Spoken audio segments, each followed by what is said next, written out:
তালেবের কাছে যে 10,000 টাকা ভাই কয়টা এমএল লাভ হইলো হিসাব রাখা পেলাম না। আল্লাহ আল্লাহ আল্লাহ, আপনি 10,000 টাকা নিচ্ছেন, কয়টা এমএল লাভ হইলো? আল্লাহ আল্লাহ আল্লাহ আল্লাহ আল্লাহ। আমার ক্ষেত্রে হুগাই রয়েছে। আল্লাহ আল্লাহ আল্লাহ, হ্যাঁ রে সর্বনাশ, ক্ষেত্রে একবারে হুগাই রয়েছে। ক্ষেত্রা কার এটা তো পানি আছে, এইটা তো পানি ছাইরা দিই, কেউ তো নাই, কেউ নাই, একটু পানি ছাইরা দিই। আল্লাহ আল্লাহ আল্লাহ, দেখছে আল্লাহ আল্লাহ আল্লাহ আল্লাহ আল্লাহ আল্লাহ, এই বাতুরটা ছাড়ি। আল্লাহ আল্লাহ,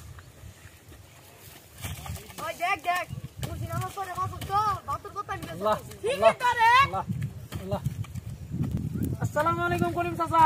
ওয়ালাইকুম আসসালাম, কি খবর ভাতিজা? ভালো। আল্লাহ আল্লাহ, চাচা আমার মাছ আছে তো, 10,000 টাকা লাগে। হ্যাঁ টাকা তো নিয়ে পাইবা, কত টাকা লাগবে? আমি সুদের উপরে দিয়ে দে। আল্লাহ আল্লাহ, চাচা আমি তো সুদের টাকা চাইছি না, আমার মাছ তো। আল্লাহ, আমার 10,000 টাকা ধার করতে নিয়ে রাখছি আমি। না না না না না, আমি তো ধার দেই না। ধার দিয়ে আমি ধার দিলে হইব সামনে ঈদ, বড় ঈদ, আমার কুরবানি দার লাগবো। কুরবানিটা আমি কই পামু? জাকাত দার লাগবো, জাকাতটা আমি কই পাবো? আমার এটা আমি করে দিলাম। চাচা আনে তো সুদ খাইলে জাকাত হইতো না। কি কও কুরবানি হইতো না? যে আমি জাকাতের টাকা, কুরবানির টাকা কি আমি জমিন বেচে এগুলা দিমু? আমার তো সুদের টাকা থেকে আমি ওগুলো সব দিয়ে। আল্লাহ কইছে হারামিডি। তাই তো আমার তো এভাবে করে কেউ বুঝাইছে না। আমি যে সুদের টাকা এতদিন যে কুরবানি দেয়, জাকাত দেয়, হজ করার যায়, এগুলো তো ঠিক নাই। এভাবে তো আমার কেউ বুঝাইছে না। চাচা এটি করুন না, এটি করা ভালো না। এখন থেকে আমি আর সুদ খাইতাম না বাইসটা।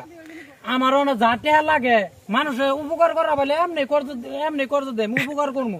আমি আর সুদ খাইতাম না। আমি তো এইভাবে ভাইবা নিচ্ছি না। ভাইস্তা তুমি আমার তো বিশাল উপকার করলা। তোমার কত টাকা লাগবে ভাইস্তা?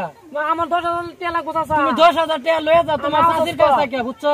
চাষির কাছ থেকে নিয়ে তোমার আমার চিকিৎসা করো। আজ থেকে আমি সুদ খাইতাম না। সুদ খাওয়া যায় হারাম, সুদ খাওয়া যায় আল্লাহ হারাম করছে। এটা তো আমার কেউ ভালো মতো এখান থেকে আমি সুদ খাওয়া বাদ দিলাম। এখান থেকে আমি আর ভালো হয়ে যাবো। আমি আর এই সব কাজ